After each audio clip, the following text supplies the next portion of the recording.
Welcome dear student, SVM online class में आपका स्वागत है। और सोशल साइंस की बात कर रहे थे, जिसके अंतर्गत हमने 2 लेसन कंप्लीट कर लिए थे। आज इस नए वीडियो में नए लेसन की शुरुआत करते हैं।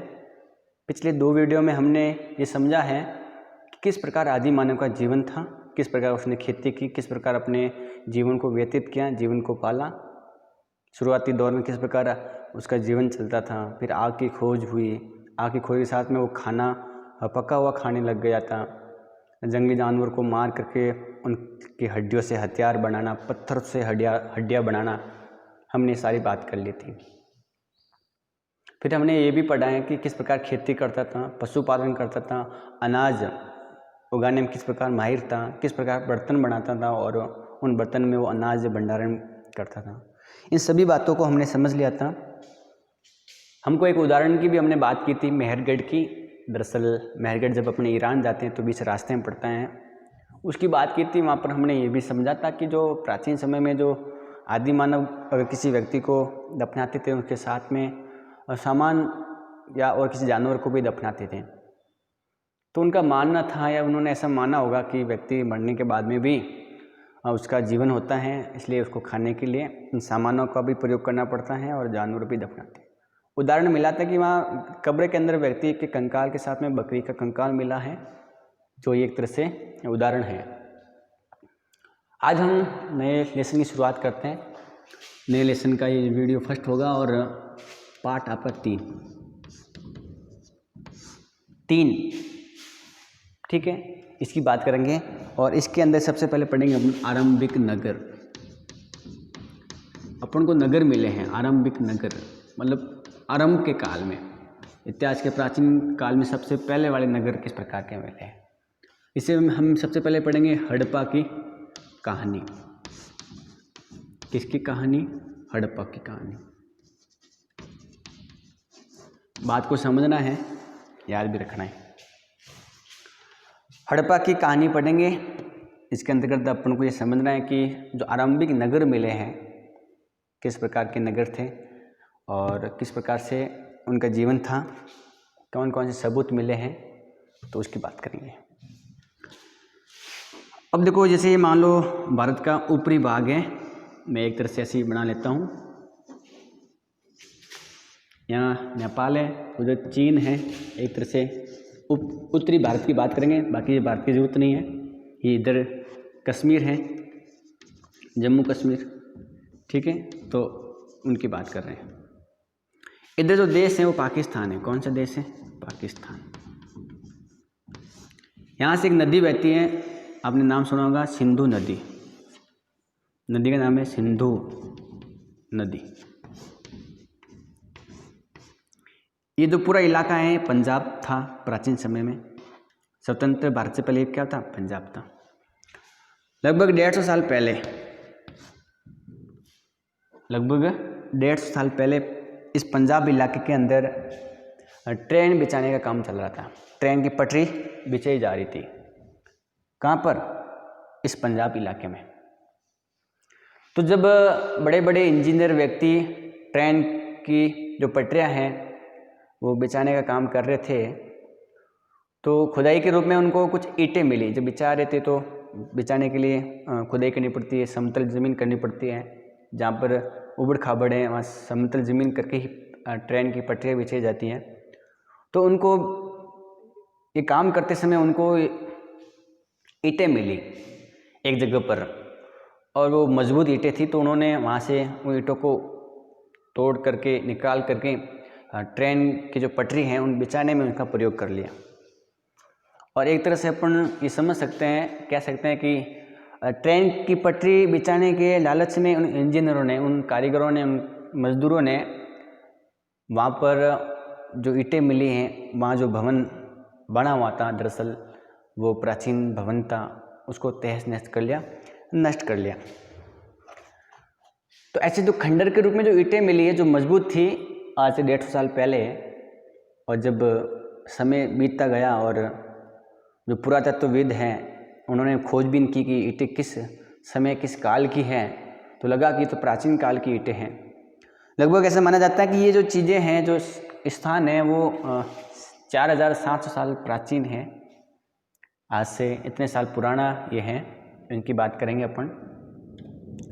तो फिर वो जो स्थान जहाँ से उनको ईंटें मिली है वहाँ खोजबीन शुरू हुई, और जहाँ से अपन को भवनों की बड़ी बड़ी ईंटें मिली है पक्की ईंटें के रूप में, तो वो जो स्थान था वो था हड़प्पा। क्या था? हड़प्पा। तो जब खोजबीन की तो पता लगा कि तो प्राचीन क्या है, नगर है, मानव सभ्यता का आरंभिक नगर है। यहाँ जो अपन को भवन मिले हैं वो मानव जीवन के आरंभिक नगरों के भवन है, और उनको ऐसे तहस नहस नहीं करना चाहिए, उनकी सुरक्षा रखनी चाहिए। और एक तरह से इस नगर की खोज हो गई, हड़प्पा की क्या हो गई? खोज हो गई। और इस खोज से अपन को वहाँ बहुत सारी चीज़ें मिली हैं। वहाँ पर हमको इमारतें, बड़े बड़े भवन मिले हैं जो लगभग 4700 साल पुराने हैं, 4700 साल प्राचीन हैं। ये जो हड़प्पा में हमको, यहाँ जो हड़प्पा है, यहाँ जो जगह है हड़प्पा, इस हड़प्पा में जो हमको भवन मिले हैं वो इतने साल पुराने हैं, 4700 साल पुराने हैं। तो ये बात आपको ध्यान में रखनी है। इसके अलावा आपको ये भी ध्यान रखना है कि ये जो हमको नगर मिले हैं, जहाँ ईंटें मिली हैं, जो बहुत बड़ी ईंटें हैं और पक्की ईंटों के रूप में हमको भवन मिले हैं, तो अपन ये अनुमान लगा सकते हैं कि उस समय मानव पक्की ईंटों का प्रयोग करके भवन बनाता था, घर बनाता था, और उनका घर का प्रयोग अपने रहने में सुरक्षा के रूप में करता था। ये जो अपन को हड़प्पा में नगर मिले हैं खुदाई के रूप में, बड़े बड़ी इमारतें मिली हैं, उनकी क्या विशेषता थी उसकी बात करेंगे। तो हड़प्पा की कहानी पढ़ रहे हैं तो अब हड़प्पा की खोज कैसे हुई बिल्कुल समझ में आ गया होगा कि जब पंजाब के अंदर हम ट्रेन की जो पटरियाँ बिछाने का काम कर रहे थे तो हमको प्राचीन समय की ईंटें मिली, और धीरे धीरे वहाँ खोजबीन शुरू हुई। और वहाँ पर खोजबीन जब शुरू हुई और खोजी, तो 1921 के अंदर ये खोजबीन शुरू हुई। और ये खोजबीन किसने की है? दयाराम साहनी ने। साहनी, ठीक है। तो बात की अपने हड़प्पा की, और हड़प्पा की खोज किसने की है? 1921 के अंदर दयाराम साहनी ने हड़प्पा की खोज की। लेकिन इसका पता तो हमको 150 साल पहले पता लग गया था, क्योंकि जब पता लगा तो जब ट्रेन बिछा रहे थे तो पता लग गया था। लेकिन व्यवस्थित खोज और भवनों का जो रेखा रूप चित्र है वो इन्होंने तैयार किया था, दयाराम साहनी ने, ठीक है। अब अपने जो पढ़ रहे हैं कि जो हड़प्पा में हमको नगर मिले हैं, उन नगरों की क्या विशेषताएं थी? नगरों की विशेषताएं,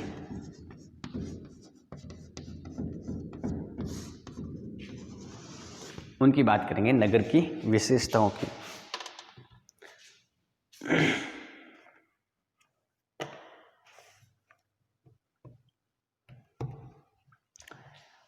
हड़प्पा के अंदर जो नगर मिले हैं वो 2 भागों में विभाजित थे। जैसे मान लो ये हड़प्पा है, मैं यहाँ बना लेता हूँ, ये स्थान हड़प्पा का मान लो। तो इसमें जो जगह मिली है, नगर मिला है, उसमें 2 भागों में विभाजित था। एक तो पश्चिम भाग के अंदर, ठीक है। दरअसल जो पश्चिम भाग में या पश्चिमी इलाके में जो नगर था वो थोड़ा ऊंचा बना हुआ था, ऊपर बना हुआ था, और जो पूर्व भाग में था वो थोड़ा नीचा था, इसलिए इसको बोलते हैं निचला दुर्ग, ठीक है। और ये है नगर दुर्ग, ठीक है। तो मैंने आपको क्या बताया? मैंने आपको ये बताया है कि पुरातत्वविदों ने जो हड़प्पा में खोज की तो उनको पता लगा कि यहाँ पर अलग अलग भागों में नगर बने हुए हैं, अलग अलग रूप में यहाँ पर नगर बसा हुआ है, जो 2 भागों में है, निचला दुर्ग और नगर दुर्ग के रूप में यहाँ पर है। तो पश्चिम के अंदर जो नगर दुर्ग था, और ये भी ध्यान रखना है आपको कि पूर्व के अंदर क्या था? निचला दुर्ग था। मतलब जो हड़प्पा है उसके पश्चिम भाग में जो दुर्ग था, जो घर बने होते हैं, उसको नगर दुर्ग कहा गया। और जो पूर्व भाग में था, जो थोड़ा नीचे बना हुआ था, तो उनको निचला दुर्ग कहा गया, ठीक है। और इनके पूरे नगर के चारों तरफ 4 दीवारी बनाई गई, और जो 4 दीवार बनाई वो सब पक्की ईंटों से बनाई है, मजबूत पक्की ईंटों से क्या बनाई है? ये 4 दीवारी बनाई है, इसका मतलब वो सुरक्षा का भी ध्यान रखते थे कि हमारी सुरक्षा रहे, और इन पक्की ईंटों से उन्होंने 4 दीवार बनाई जिनका प्रयोग वो अपने जीवन में सुरक्षा के रूप में करते थे। ये बात आपको ध्यान में रखनी है। इतनी मजबूत दीवारें बनाई कि आज तक वो दीवारें खड़ी हैं। जब खोजबीन की उन दीवारों को देखा गया और दीवारें आज भी हमको दिखाई देती हैं, तो अपनी समझ सकते हैं कि जो दीवारें मिली हैं वो इतनी मजबूत उन्होंने बनाई हैं। दीवार के अंदर उन्होंने चिनाई के रूप में प्लास्टर का प्रयोग किया है। चिनाई के रूप में उन्होंने प्लास्टर का प्रयोग किया है। किसका? प्लास्टर का। तो हड़प्पा में जो भी दीवारें हमको मिली हैं उन दीवारों का प्रयोग उन्होंने प्लास्टर के रूप में किया और चारकोल के माध्यम से पक्की दीवारों को बनाया। इतनी मजबूत दीवारें जो आज भी खड़ी हैं देखा जा सकता है हड़प्पा के अंदर। जब कभी भी आपको मौका मिले तो हड़प्पा ज़रूर जाना। दरअसल हड़प्पा पाकिस्तान के अंदर है, सिंधु नदी के किनारे। तो आरंभिक नगर में सबसे पहले जो नगर की खोज हुई है वो नगर हड़प्पा है। खोज किसने की है? तो उन व्यक्ति का नाम जरूर याद करें कि 1921 के अंदर दयाराम साहनी ने खोज की। वहाँ अपन को ऐसे और अन्य इलाके मिलते हैं, बहुत सारी जगह मिलती हैं हड़प्पा के अलावा जहाँ पर भी पुराने तत्व और पुराने साक्ष्य मिलते हैं। तो हड़प्पा के अलावा वहाँ हमको एक जगह है मोहनजोदड़ो, वहाँ पर भी खोज हुई 1922 के अंदर। तो जगह का नाम है मोहनजोदड़ो। मोहनजोदड़ो के अंदर जो हमको दीवारें मिली हैं, जो मकान या भवन मिले हैं, वो पक्की ईंटों से बने हुए थे। और यहाँ पर एक बहुत बड़ा स्नान घर बना हुआ है, इसको महास्नानागार बोलते हैं, स्नानागार। तो महास्नानागार,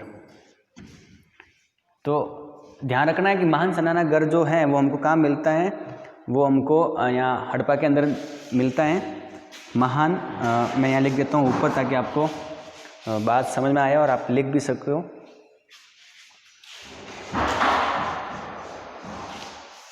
तो अपने हड़प्पा के बारे में थोड़ा बहुत पढ़ लिया कि हड़प्पा में किस प्रकार के भवन थे, किस 2 भागों में विभाजित किया था उनके इलाकों को। ठीक है, तो मोहनजोदड़ो की बात करते हैं अपन। यहाँ हमको एक महास्नानागार मिलता है, बहुत बड़ा बना हुआ। दरअसल ये पक्की ईंटों से बना हुआ था और जो पक्की ईंटों से बना हुआ है, प्लास्टर किया हुआ है इसके ऊपर, और स्नानागार हैं तो पानी तो भरेंगे तो पानी का रिसाव नहीं हो, पानी बाहर नहीं निकले, इसलिए उन्होंने चारकोल का प्रयोग किया है, चारकोल का। ठीक है, तो ये बात आपको ध्यान में रखनी है कि हड़प्पा के अंदर हमको बहुत बड़ा एक महान स्नानागार मिला।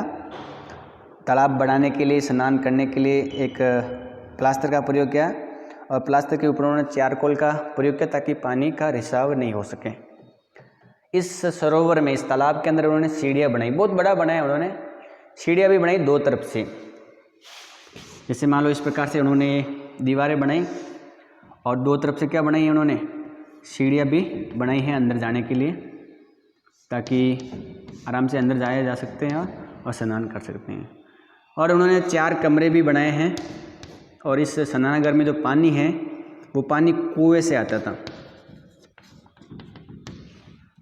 ठीक है, तो आपको ध्यान रखना है कि जो मोहनजोदड़ो हैं जहाँ पर महान स्नानागार मिला है, वो स्नानागार की जो दीवारें हैं मजबूत थी, उन पर प्लास्टर किया हुआ था। प्लास्टर करने के बाद में उन पर चारकोल लगाया गया ताकि पानी का रिसाव नहीं हो।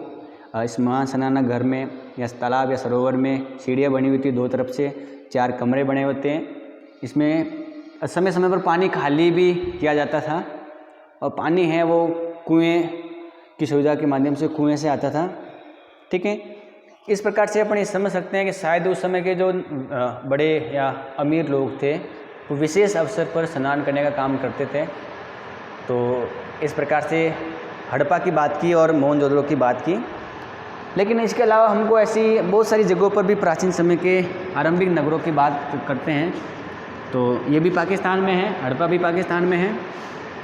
इसके अलावा राजस्थान के अंदर एक जगह है कालीबंगा, वहाँ पर भी पुराने समय के स्रोत मिले हैं जो हनुमानगढ़ ज़िले में है। राजस्थान के अंदर जो हनुमानगढ़ ज़िला है वहाँ पर कालीबंगा स्थल है, पीलीबंगा के पास में। लोथल ठीक है। लोथल के अंदर भी हमको पुराने समय के स्रोत मिलते हैं, आरंभिक नगर के सबूत मिलते हैं, ठीक है। तो मोहनजोदड़ो हैं, हड़प्पा हैं और लोथल है, यहाँ पर हमको भंडार गृह में भी मिलते हैं। भंडार गृह मोहनजोदड़ो में,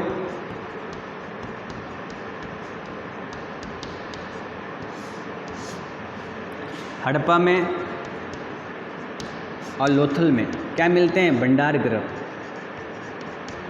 मतलब बड़े बड़े गृह मिलते हैं, घर बने हुए, और वो दरअसल उनके भंडारण के लिए होते थे। तो इस प्रकार से हमको भंडार गृह मिलते हैं। बात समझ में आ रही होगी मेरे हिसाब से आपको, बिल्कुल सिंपल बात है। ध्यान क्या रखना है कि सिंधु नदी के किनारे हड़प्पा बसा हुआ है, ध्यान रखना है आपको। और साथ में जो मोहनजोदड़ो है वो भी सिंधु नदी के किनारे हैं। तो जब अपने सिंधु नदी के आसपास में इतनी सारी जगह मिलती हैं, तो पहले तो हमने इसको हड़प्पा सभ्यता रखा था नाम। क्या रखा था? हड़प्पा सभ्यता, जो 4700 साल पुराना नगर है।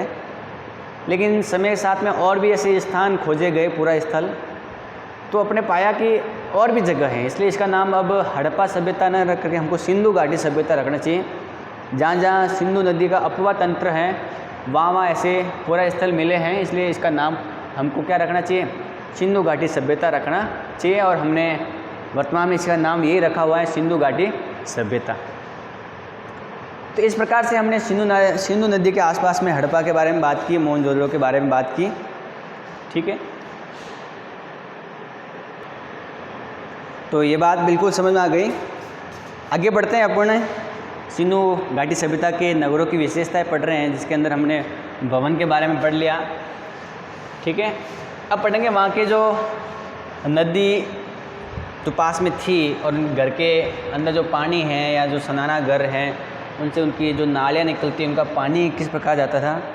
तो अपन भवन के बारे में पढ़ेंगे, वहाँ के नाले हैं उनके बारे में पढ़ेंगे, सड़कों के बारे में पढ़ेंगे, तो वहाँ की सड़कें किस प्रकार की बनाई उनके बारे में पढ़ेंगे, ठीक है।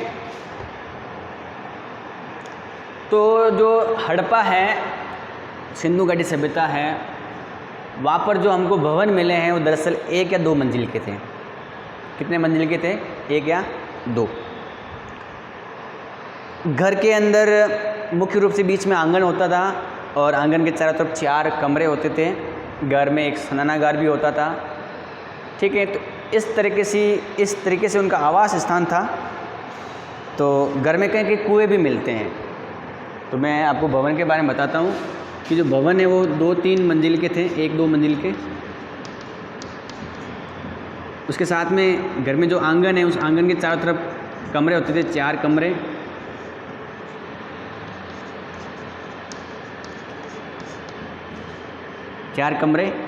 और हमको वहाँ पर घर के अंदर सनानागार भी मिलता है, एक सनानागार, ठीक है। घर में कुएँ भी बनाए हुए थे।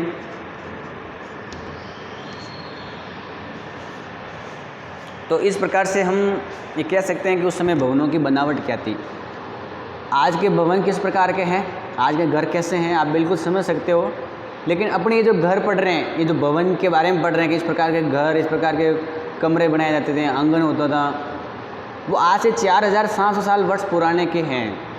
बड़ी बात है, कितने साल पुराने ऐसे मकान बनाते थे, इतनी व्यवस्थित रूप से उनकी नगर की बसावट थी कि आज भी बड़े बड़े शहरों की नहीं है। बड़ी बात है। तभी तो अपन कह रहे हैं कि आरंभिक के जो नगर हैं वो किस प्रकार के थे, उनके बारे में पढ़ रहे हैं। तो अपने ये पढ़ लिया कि भवन किस प्रकार के थे। भवन आपको ध्यान रखना है कि 1-2 मंजिल के बनाए जाते थे। आंगन बीचों बीच में था, उसके आसपास में 4 कमरे होते थे। सनानागार भी होता था घर के अंदर, एक लगभग, ठीक है। और कुएँ भी थे। उसके अलावा कई जगह पर हमको नालियाँ मिली ढकी हुई, ठीक है। तो नालियाँ किस प्रकार की बनी हुई हैं? तो ढकी हुई हमको नाले मिले हैं घर के अंदर। घर से नालियाँ निकलती थी, वो फिर जो सड़क की नालियाँ उनसे मिलती थी और आगे जाकर एक बड़े नाले के रूप में वो पूरे पानी को साथ में लेकर चलते थे। तो उन्होंने घर में जो नालियाँ बनाई हैं वो पक्की ईंटों की भी बनाई है, एकदम सीधी व्यवस्थित रूप से उन्होंने नालियाँ बनाई, और इन नालियों का जो पानी है वो जो सड़क की जो बड़ी नाली है, जो बड़ा नाला है, उससे वो मिल जाती थी। और जब सड़क की नालियों को जोड़ा गया तो एक बड़ा नाला बन गया, और उस नाले से वो पानी पूरा बाहर जाता था। अपने नालियों में उन्होंने थोड़ी ढलान भी रखी है, सीधी बनाई और थोड़ी ढलान रखी है ताकि पानी आराम से बहे, पानी जाने में कोई दिक्कत नहीं हो। और जब उन्होंने नालियाँ बनाई, बड़े बड़े नाले बने, उनके बीच में इस प्रकार की जगह भी रखी है। मतलब जैसे पानी जा रहा है, ठीक है, तो पानी के साथ में कचरा था, वो कचरा इस नाले में भर जाता। और जब कभी भी टाइम मिलता या नगर के अंदर नालियों की सफाई की काम चलता था तो इस कचरे को बाहर उठाकर फेंक देते थे और इन नालियों की सफाई करते थे। मतलब कितनी बड़ी बात है कि इतने हज़ार साल पहले जो नगर की बसावट है, उसमें जो नालियों की बनावट है, नालियों की जो साफ़ सफाई हमको दिखाई देती है, घर के अंदर जो नालियाँ निकलती घर से, वो सड़क के उस नाले से मिलती थी, उससे पानी पूरा बाहर जाता था। उसमें थोड़ी ढलान रखी है, बीच में इस प्रकार के सफाई घर बनाए गए हैं। कचरा जब इसमें जमा हो जाता तो यहाँ से कचरा निकालते और नालियों की सफाई करते थे। तो एक तरह से हम समझ रहे हैं कि किस प्रकार आरंभिक जीवन में जो उनके नगर थे, उन नगरों की क्या बनावट थी। तो एक तरह से हम ये समझ सकते हैं कि उनका जो जीवन है, उनका जो नगर है, वो एक योजनाबद्ध तरीके से बनाया हुआ था। तो इतनी बात आपको बिल्कुल समझ में आ गई होगी। आपने समझ लिया है कि उनके भवन कैसे हैं, नाले कैसे हैं, उनका नगरीय जीवन किस प्रकार की है, उनकी सड़कें समकोण पर काटती हैं, समकोण पर, मतलब सड़कें ऐसे ऐसे समकोण पर बनाई हैं, सड़कों की लाइनें, सड़क एकदम बिल्कुल सीधी बनाई गई है। तो ये उस समय का अपना एक तरीका था। ठीक है, बाकी कल पढ़ेंगे अपन।